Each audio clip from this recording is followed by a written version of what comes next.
చదువుకున్నటువంటి వాళ్ళు ఎంతో మంది ఐఏఎస్లు ఐపీఎస్లు ఈ దేశంలో ఉండబడినటువంటి ఎన్నో రంగాల్లో ముందంజలో ఉన్నటువంటి మాట గతంలో ఉండే. ఇప్పుడు విద్య అనేది కాంపిటీషన్ అయిపోయింది.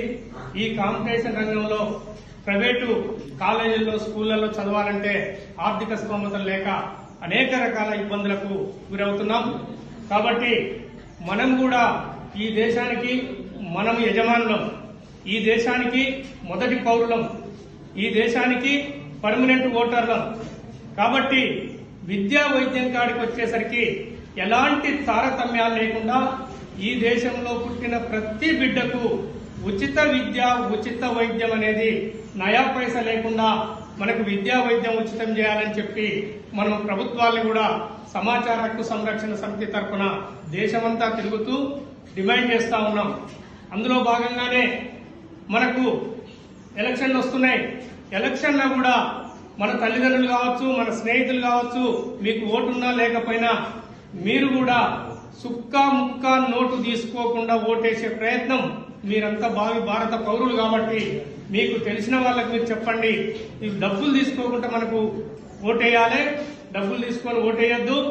అదేవిధంగా మీ పార్టీలో కానీ ఎవరు ఇంటికి వచ్చినా కూడా మాకు విద్యా వైద్యం ఉచితం ఇవ్వండి, ఇంకే ఉచితాలు మాకు అక్కర్లేదు అనేది కనుక మనం డిమాండ్ చేసినట్లయితే తప్పకుండా ఇది సాధ్యమైంది.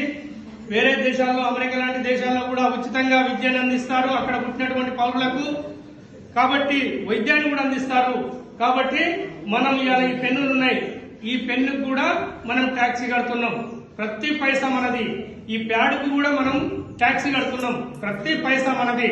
మనం కట్టే ప్రతి పైసా వల్ల ప్రభుత్వాలు లక్షల జీతభత్యాలు తీసుకొని ఉంటున్నారు. కాబట్టి ట్యాక్సీలు కట్టే పాపానికి మనం ఎందుకు ఇన్ని ఇబ్బందులకు గురి కావాలి?